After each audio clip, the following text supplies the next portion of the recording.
Hello everyone, welcome to सीख study smartly. मैं हूं बलजिंदर सिंह। एक बार फिर से आप लोगों का स्वागत करता हूं। डियर फ्रेंड्स, 24 फरवरी को जो आपका फर्स्ट शिफ्ट का पेपर हुआ था उसके बारे में मैंने पूछा है अभी बच्चों से। तो बहुत सारे बच्चों के क्वेश्चंस बताए गए हैं जो वो इस वीडियो के अंदर मैं आपको बताऊंगा। सही और संपूर्ण जानकारी मैं आपको देने वाला हूं। और अभी आज हमारे 24 फरवरी था, मतलब लास्ट पेपर था पहले फेज का। तो अभी दूसरे फेज का चलेगा तो फिर से हम एनालिसिस करेंगे, लेकिन इसका सेकंड शिफ्ट का जो पेपर है वो मैं कल आपसे शेयर करूंगा। तो डियर फ्रेंड्स, यहाँ पर 24 फरवरी का जो फर्स्ट फेज का पेपर है, फर्स्ट शिफ्ट का, तो उसके बारे में बताते हैं।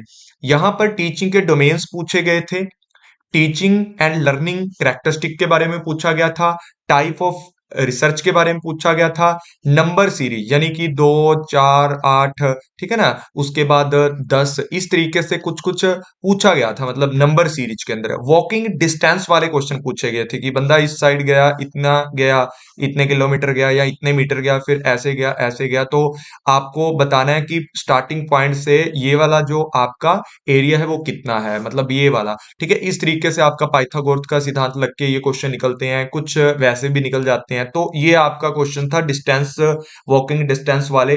टाइप 1 एंड टाइप 2 एरर वाले क्वेश्चन थे। मूक्स यानी कि टीचिंग के ऑनलाइन जितने भी आपके मेथड्स हैं, मूक्स है, स्वयं है, ठीक है ना, स्वयं प्रभा, स्वयं के चैनल पूछे गए थे और स्वयं प्रभा के बारे में क्वेश्चन पूछा गया था। ठीक है, साथ ही साथ मैचिंग और असर्शन एंड रीजन वाले क्वेश्चन ज्यादा थे आज के पेपर में। Type of sampling and research के वेरिएबल पूछे गए थे कि रिसर्च के टाइप क्या है और रिसर्च के अंदर क्या क्या वेरिएबल्स हैं। हंटर कमीशन के बारे में पूछा गया था, जो फर्स्ट एजुकेशन कमीशन है उसके बारे में। तो इस टाइप से आपका एक क्वेश्चन था। साथ ही साथ बाइनरी टू डेसिमल, ये मैंने बहुत ही अच्छे से करवाया, आपको मेरे यूट्यूब चैनल पे मिल जाएगी ये क्लासेस, आप कवर कर लेना। इंडियन लॉजिक के ऊपर प्रमाण्स एंड अनुमानना दोनों के ऊपर क्वेश्चन पूछा गया था आज। जितना भी फर्स्ट शिफ्ट के जितने भी पेपर हुए हैं उनमें प्रमाण्स और अनुमानना के क्वेश्चन देखने को मिले हैं, सिलोजिज्म देखने को मिला है। और साथ ही साथ स्केयर ऑफ ऑपोजिशन, भाई इसको मत भूलना, ये भी ज्यादा इंपॉर्टेंट है। फिर कंप्यूटर मेमोरी के ऊपर जैसे एसएसडी है, भाई बहुत क्वेश्चन पूछे जा रहे हैं इसके ऊपर, एसएसडी, रैम, रोम। तो ये तो आपको पक्का ही करना है।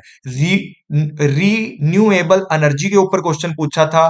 थर्मल प्ल्यूटेंट्स के ऊपर या थर्मल प्ल्यूशन क्या क्या हो सकते हैं, थर्मल प्लांट के प्ल्यूशन क्या क्या है उनके बारे में पूछा है। एयर प्ल्यूशन ज्यादा करता है। ठीक है, उसके बाद वायरस, वॉर्म्स एंड मालवेयर, इसकी आज भी हम क्लास ले रहे थे तो बात कर रहे थे ना, तो इनके ऊपर क्वेश्चन आ रहे हैं अभी ज्यादा से ज्यादा। तो कल के क्वेश्चन हमारे इनके ऊपर होंगे। एनईपी 2020 की पॉलिसी है, यहां से एमसीक्यू आ रहे हैं बार बार। साथ ही साथ नेशनल एजुकेशन कमीशन है, उसके ऊपर बातचीत की है, जो किसने था, कोठारी कमीशन के द्वारा जो सजेशन किया गया था। साथ ही साथ कोडिंग एंड डिकोडिंग के बारे में बातचीत करते हैं। सोलर रीन्यूएबल एनर्जी के बारे में, देखो सोलर रीन्यूएबल एनर्जी के बारे में, सोलर एनर्जी के बारे में बताया। जैसे जैसे बच्चों ने बताया, अलग अलग, मतलब पहली शिफ्ट के अलग अलग पेपर होते हैं ना, तो अलग अलग बच्चों ने बताया, वैसे मैंने लिखे हैं पेपर के ऊपर क्वेश्चन। पोल्यूशन या पोल्यूटेंट इम्पैक्ट क्या है आपके ह्यूमन बॉडी के ऊपर। Millennium and sustainable development goal क्या है। डीआई आपका इजी टाइप का था, परसेंटेज और रेशो वाला था, और एवरेज वाला।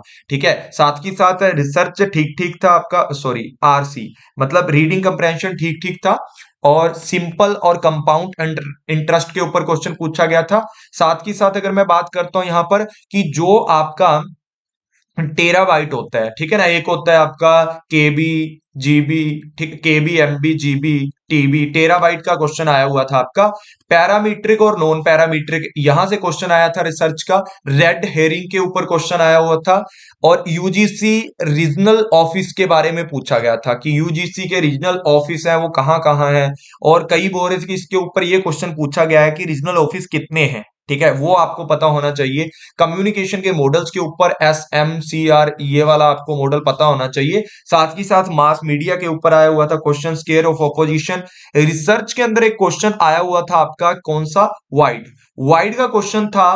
तो वाइड को क्या कहते हैं, ये इसलिए यूज किया जाता है कि हमें किसी भी, जो भी आपने अपनी बुक के अंदर चीजें डाली हैं या रिसर्च के अंदर जो चीजें डाली हैं उसको डायरेक्ट कहां से पढ़ सकते हैं, वाइड फॉर्म उसकी कहां से पढ़ सकते हैं, ऐसे याद रख सकते हैं। Use to direct reader to a specific place in the text another book, मतलब दूसरी बुक में से जहां से आपने वो चीज उठाई है उसको आप कहां से डायरेक्टली वाइड रूप से पढ़ सकते हो, स्पेसिफिक प्लेस बताया जाता है।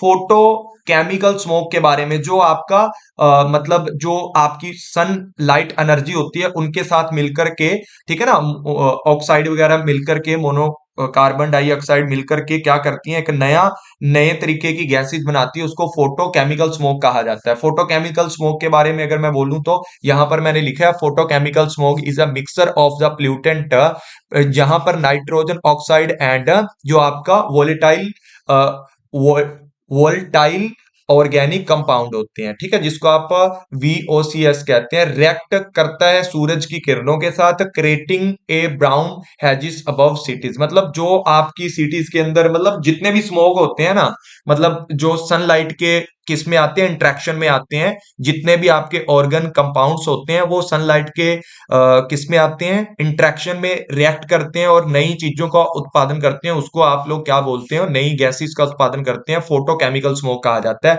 Who was the chairman of Indian university 1904, 1904, मतलब ये क्वेश्चन पूछा जा रहा है और इसके बारे में मैंने आपको कल, अगर आप मेरा देखते हो क्लासेस वगैरह जो मैं डे बाय डे के पेपर एनालाइज करता हूं, तो उसके अंदर मैंने आपको बता देता हूं, यहां पर एक क्वेश्चन पूछा गया था जो लॉर्ड कर्जन और सर थॉमस रेले, मैंने बताया था आपको, वीडियो देख लेना, 1904 के अंदर, ये वाला आपका 23 फरवरी का प्रेडिक्शन फर्स्ट शिफ्ट का था और आज 24 की फर्स्ट शिफ्ट में इसका क्वेश्चन फिर से आया हुआ है। और मैंने आपको सर थॉमस रेले के बारे में समझाया था जब हायर एजुकेशन पढ़ाई थी, उसके अंदर भी इसके बारे में बताया था कि 1904 की जो फर्स्ट यूनिवर्सिटी जो आपका कमीशन बनाया गया था या एक्ट बनाया गया था पहली बार, वो किसकी चेयरमैनशिप में बनाया गया था, वो सर थॉमस रेले की चेयरमैनशिप में बनाया था। तो वही एग्जैक्ट क्वेश्चन आपके एग्जाम में आज पूछा गया था। अशोर मॉडल है एक आपका टीचिंग के अंदर, अशोर मॉडल के बारे में पूछा गया है, जिसका मतलब क्या है, acromion of for analyse learning state objective और सिलेक्ट मीडिया एंड मटेरियल। मैं अश्योर का मतलब ये है कि आप टीचिंग कैसे करोगे, क्या क्या चीजें आनी चाहिए। अश्योर टीचिंग के अंदर एक श्योर मॉडल है, तो इस मॉडल की फुल फॉर्म आपको पता होगी तो सब कुछ सीख जाओगे। एनालाइज, लर्नर को एनालाइज करना, स्टेट करना, ऑब्जेक्टिव रखने, select the media and material, कैसा मीडिया का यूज करोगे, कौन सा मीडियम या किस टाइप का सिस्टम का यूज करके मटेरियल की डिलीवरी करोगे, यूटिलाइज करोगे मटेरियल को, रिक्वायर लर्नर परफॉर्मेंस है, इवेल्युएशन है, आर से सॉरी ई से and revise the learning and teaching process. ये अशोर का मॉडल है, वो याद कर लेना, पेपर में पूछा गया था। टरबाइन किस चीज में आपकी यूज नहीं की जाती, मतलब किस में आपकी नीड नहीं होती है। तो देखो सबसे पहले अगर मैं बोलता हूं तो विंड एनर्जी की बात करते हैं। विंड एनर्जी क्या होती है, इस तरीके से हवा से जो आप क्या करते हो,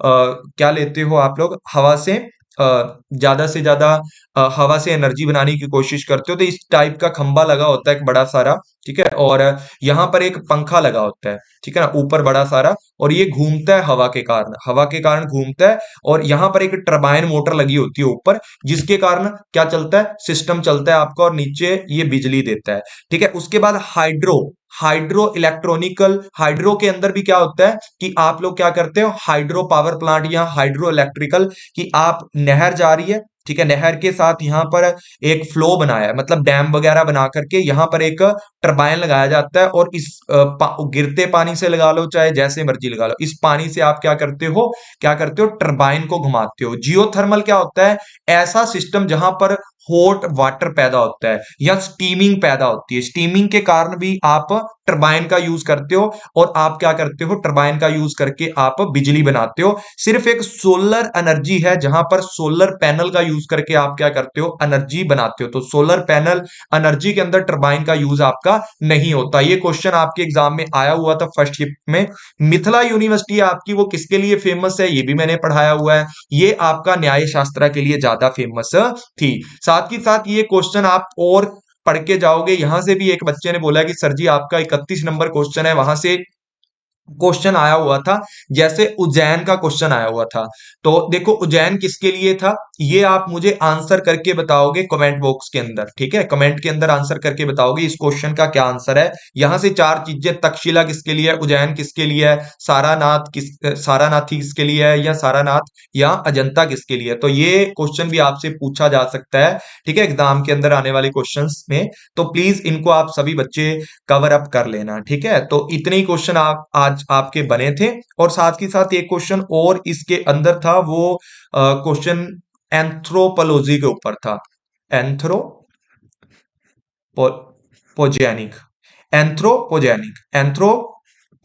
एंथ्रोपोजेनिक समझते हो कि जो मानव है उसकी एक्टिविटियों का बाकी संसार की चीजों या इन्वायरमेंट के ऊपर क्या इंपैक्ट पड़ता है। तो भाई ये भी आपको याद रखना है। और एक क्वेश्चन यहां पर था, पोल्यूशन पोल्यूशन के इम्पैक्ट क्या है, या प्ल्यूटेंट के इम्पैक्ट क्या है, पोल्यूटेंट के इम्पैक्ट क्या है वो भी क्वेश्चन था, और मानव के द्वारा क्या इम्पैक्ट पड़ता है ये भी क्वेश्चन था। तो प्लीज सभी बच्चे याद रखना, ये पूरा सही और संपूर्ण जानकारी मैं आपको टाइम टू टाइम देता रहूंगा। प्लीज अगर वीडियो अच्छी लगे तो लाइक एंड शेयर करना मत भूलें। आज की क्लास यहीं समाप्त होती है। कल मैं आपको सेकंड शिफ्ट का जो पेपर है उसके बारे में भी, 24 का सेकंड शिफ्ट का पेपर है उसके बारे में भी सही और संपूर्ण जानकारी आपको दूंगा। Thank you all friends, take care, bye bye. आने वाले पेपरों में इन सारी चीजों को कवर जरूर करना। मिलते हैं नेक्स्ट क्लास में।